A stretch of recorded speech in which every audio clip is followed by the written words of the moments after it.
Hey guys, welcome back to Words of War. My name is Jorge Guerra. And I'm Sergio Guerra. And today we're going to be reviewing The Lazarus Effect, starring Olivia Wilde, and that's pretty much the only important one. But it's a scary movie.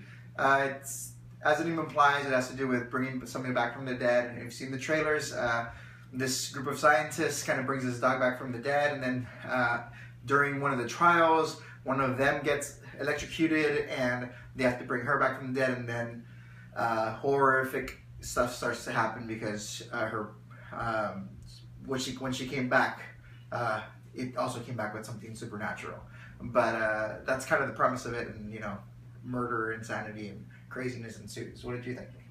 Well, I think it's like a suspense movie, kind of going into horror movie. I mean, there hasn't been really a lot of really great horror movies lately, so this definitely would fit in with them.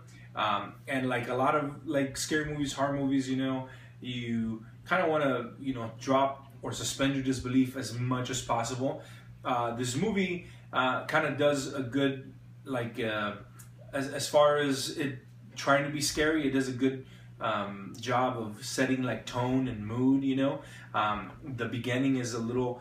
It starts you off on the story, like George was talking about, these scientists, trying to prolong the time that people have before they pass away, so that surgeons and medical staff can, utilize that a little bit of extra time to hopefully save a life. But the movie's kind of like mixed up. Like sometimes it gets very scientific, and then it delves a little bit more into religion. And so it gets a little like mixed up in itself, when it starts talking about how this, comes to be. They're actually experimenting on like dead animals to just bring them back from the dead, which is at least one or two steps above beyond, holding somebody here on Earth. So yeah. I don't know where that all of a sudden came from, that you're just starting to watch it and you're like, okay, well, that's a huge jump.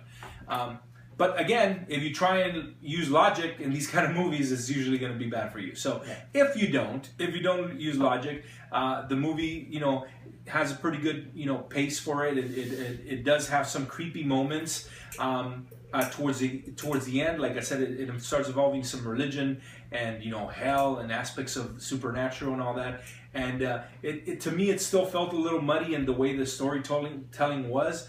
But the big payoff in it is, Olivia Wilde kind of, is what, becomes like this evil force, and she goes crazy and starts murdering everybody. So, as a horror fan, I don't think this is like the greatest in like, the horror genre compared to what's been coming out. It's, at least average. But yeah, I think the story was a little muddled and I liked it. I'm gonna say I liked it, but I think there could have been so much more. What do you think? Well, I tried to go into this and every scary movie with as much of an open mind as you can, because we grew up with like 80s horror movies and stuff like that.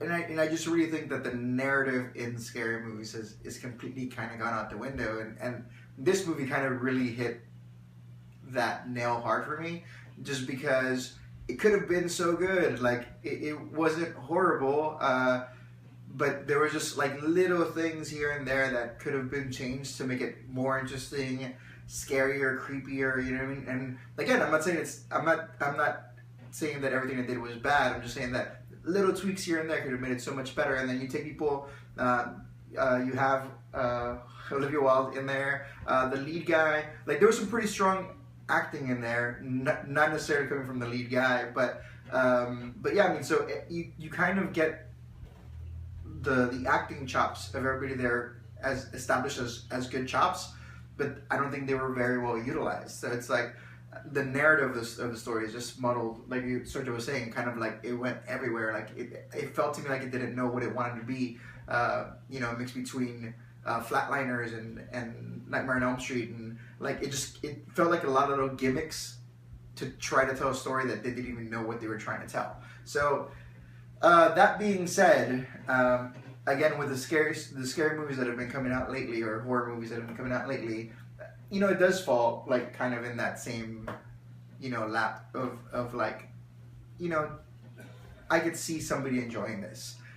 You know, again, we grew up with a whole different kind of scary movies, so we're kind of dating ourselves a little bit.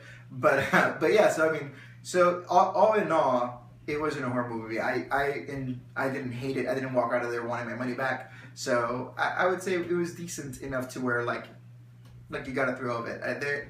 If you watch this again, like I said, just kind of go in there with an open mind, because it does get a little muddled in the religion and the scientific aspects of it.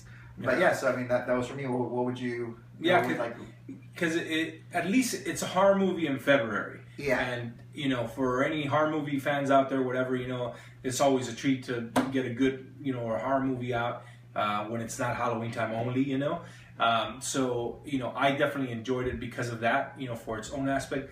Like I said, as far as looking at all horror movies and where this would fit in, you know, it's not going to be one of the biggest and brightest stars, you know.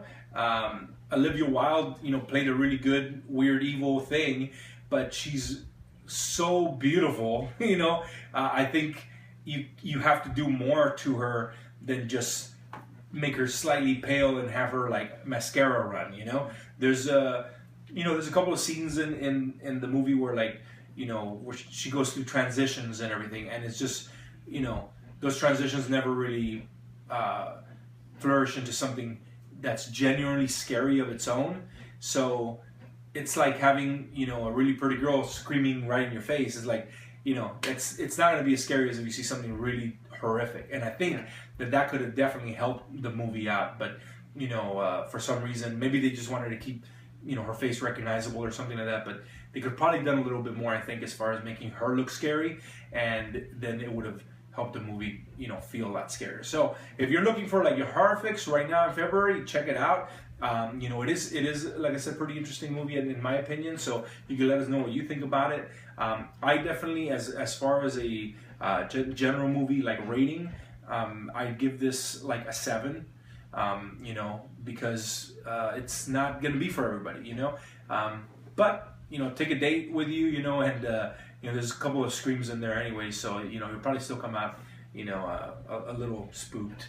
What do you think? Yeah, I would probably go with around 7 too. It was, to me, it was definitely more of a suspense film than it was. It was a suspense film filled with a bunch of horror movie gimmicks. That's what it felt like. But yeah, so I mean, so I would go with a 7 because again, it was enjoyable.